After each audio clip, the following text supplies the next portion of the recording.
Assalamualaikum warahmatullahi wabarakatuh. Perkenalkan, nama saya Fitri Nur Khalifah. Saya adalah siswi SMK Negeri 1 Kersana, semester genap, kelas 12 akuntansi A. Untuk memenuhi tugas saya, pada kesempatan kali ini, saya akan menceritakan kembali sebuah sastra populer, yaitu novel Negeri Lima Menara. Novel Negeri Lima Menara merupakan novel yang ditulis oleh Ahmad Fuadi. Novel ini diterbitkan pada tahun 2009 oleh PT Gramedia Pustaka Utama, Kota Terbit Jakarta, tepatnya pada bulan Juli. Novel ini berisi 341 halaman. Novel Negeri Lima Menara merupakan novel pertama dari tiga trilogi Negeri Lima Menara. Novel ini terinspirasi dari kisah nyata sang penulis, yaitu Ahmad Fuadi. Novel Negeri Lima Menara sangat populer di kalangan masyarakat. Bahkan penjualan novel Negeri Lima Menara itu masuk dalam rekor penjualan novel terbanyak.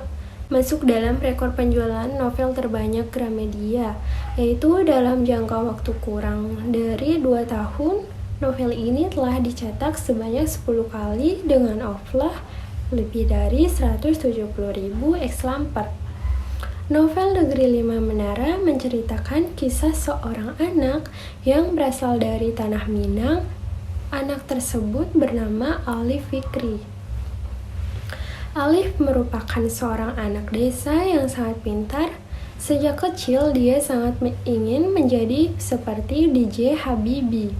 Pada saat setelah lulus dari Madrasah Tsanawiyah, Alif sangat menginginkan untuk bisa sekolah di SMA seperti teman dekatnya yang bernama Randai, agar dia bisa melanjutkan kuliah di jurusan penerbangan ITB.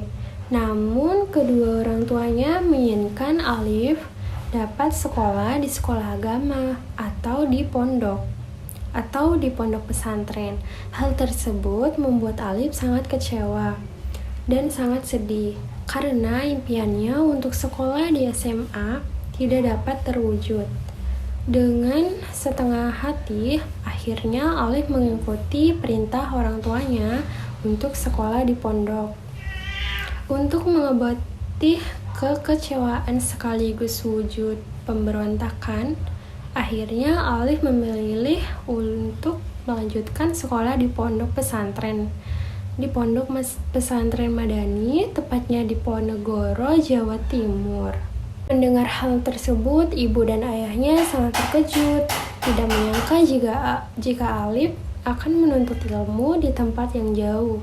Sementara Alif belum pernah menginjakkan kakinya di luar Tanah Minang. Alif akhirnya pergi ke pondok pesantren Madani dan ditemani oleh ayahnya. Dan ternyata jumlah siswa yang mendaftar di pondok Madani cukup banyak, sehingga Alif harus berjuang keras untuk dapat lolos masuk ke pondok Madani.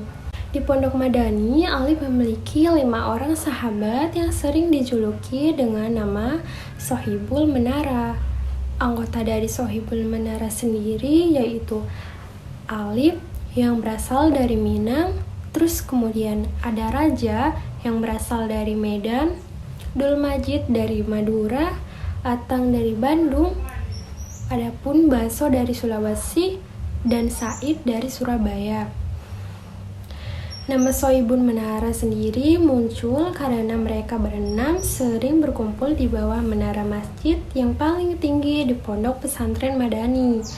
Untuk membahas mimpi-mimpi mereka, yaitu ada ingin menginjak kaki di negara impian, yaitu Alif ingin sekali pergi ke Amerika, Raja ingin pergi ke Inggris, Atang ingin pergi ke Mesir, sementara Said dan Dul Majid ingin mendirikan sekolah di Indonesia, dan Baso ingin sekali pergi ke Mekah. Selama di pondok Madani, Alif merasa berat hati karena di sisi lain Alif sangat menginginkan untuk sekolah di SMA agar dia bisa lanjut kuliah di ITB. Namun selama di pondok, kau juga mendapatkan mendapatkan pandangan yang berubah, di mana sekolah di pesantren sama halnya dengan sekolah di sekolah umum. Alif juga sangat termotivasi dengan salah satu ucapan mantra yang ditetapkan oleh seorang kiai bernama Kiai Rais yang berbunyi manjada wajada, yang berarti barang siapa yang bersungguh-sungguh pasti akan berhasil di pondok pesantren Madani. Alif dituntun untuk selalu bekerja keras karena di pondok tersebut semua siswa dilarang untuk bermalas-malasan. Alif juga harus selalu belajar bahasa karena di pondok tersebut setiap siswa wajib menggunakan bahasa Arab dan bahasa Inggris. Di sela-sela kesibukannya, ternyata Alif masih sering bertukar kabar dengan sahabatnya di Minang yang bernama Randai. Randai sering sekali menceritakan pengalaman dan prestasi-prestasinya.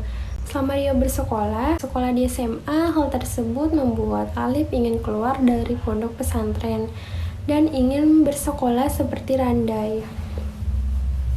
Di sekolah umum, singkat cerita, setelah tahun ketiga berada di Pondok Madani, salah satu anggota Sohibul Menara yang paling cerdas dan yang paling pintar menghafal Al-Quran, yaitu bernama Baso, memutuskan untuk keluar dari pondok pesantren. Alasannya karena alasan ekonomi dan permasalahan keluarga tersebut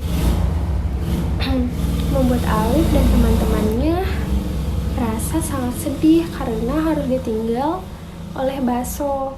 Sepeninggalan Baso, Alif merasa sangat keinginannya untuk keluar dari pesantren pun kembali muncul karena pondok pesantren Madani tidak bisa mengeluarkan ijazah setingkat dengan SMA. Sebab tanpa ijazah Alif tidak bisa masuk ke perguruan tinggi.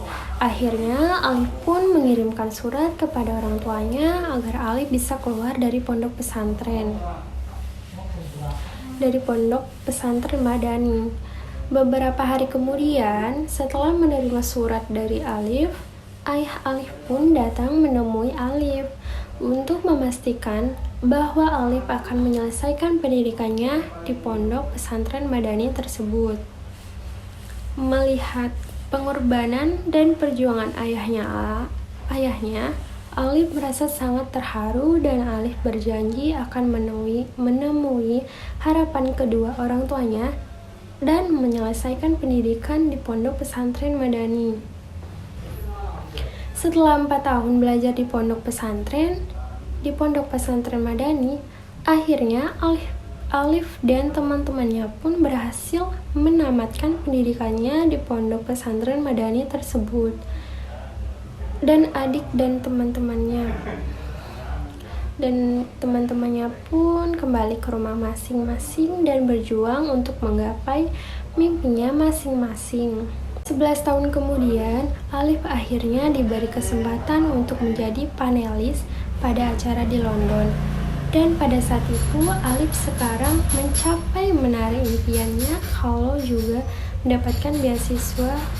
Dan setelah lulus dari situ, Alif bekerja di kantor berita Amerika. Selama di London, Alif juga bertemu dengan Atang yang pada saat itu juga Alif juga bertemu dengan Raja dan istrinya. Pada saat berada di London, karena Raja pada saat itu juga mendapatkan beasiswa di Metropolitan University. Selain itu, Alif juga mendapatkan kabar bahwa teman-temannya Sohibul Menara lainnya, yaitu Dul Majid dan Said, mereka berhasil mendirikan sebuah pondok pesantren di Surabaya. Dan Bakso juga telah berhasil menamatkan Al-Quran dan dia juga mendapatkan beasiswa di Mekah. Atas usaha dan kerja kerasnya, akhirnya Sohibul Menara berhasil meraih impiannya, yaitu menginjakan kaki di negara impiannya menginjakan kaki di negara impiannya.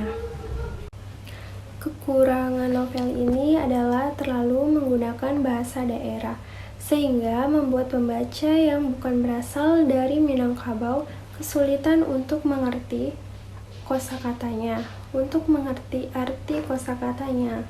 Oleh karena itu, di setiap kosakata suite di bawahnya dituliskan arti kosakata tersebut. Kekurangan dalam novel ini ditutupi oleh kelebihannya. Kelebihan novel ini dapat menyihir pembaca untuk merasakan suasana pesantren dan apa yang dilakukan oleh Alif dan kelima sahabatnya. Setelah membaca novel ini, kita akan menyadari bahwa pondok pesantren tidak hanya memberikan ilmu agama, tetapi juga ilmu umum. Selain itu, kita akan menghapus anggapan bahwa anak lulusan pondok palingan hanya akan menjadi pemuka agama. Dengan mengesampingkan kekurangan novel tersebut, novel ini dapat menginspirasi mengenai persahabatan, keikhlasan, kesungguhan, atau kerja keras. Apalagi di Indonesia yang terdiri dari berbagai daerah dan suku yang sangat berbeda, sangat cocok sekali untuk diterapkan dalam kehidupan sehari-hari yang penuh dengan perbedaan. Selain itu, yang dilandasi oleh keikhlasan dan kerja keras dalam novel ini dapat memotivasi generasi muda untuk lebih baik menentukan masa depan yang baik dengan pendidikannya. Demikian cerita dari novel yang berjudul Negeri Lima Menara. Apabila ada kesalahan, saya mohon maaf. Wassalamualaikum warahmatullahi wabarakatuh.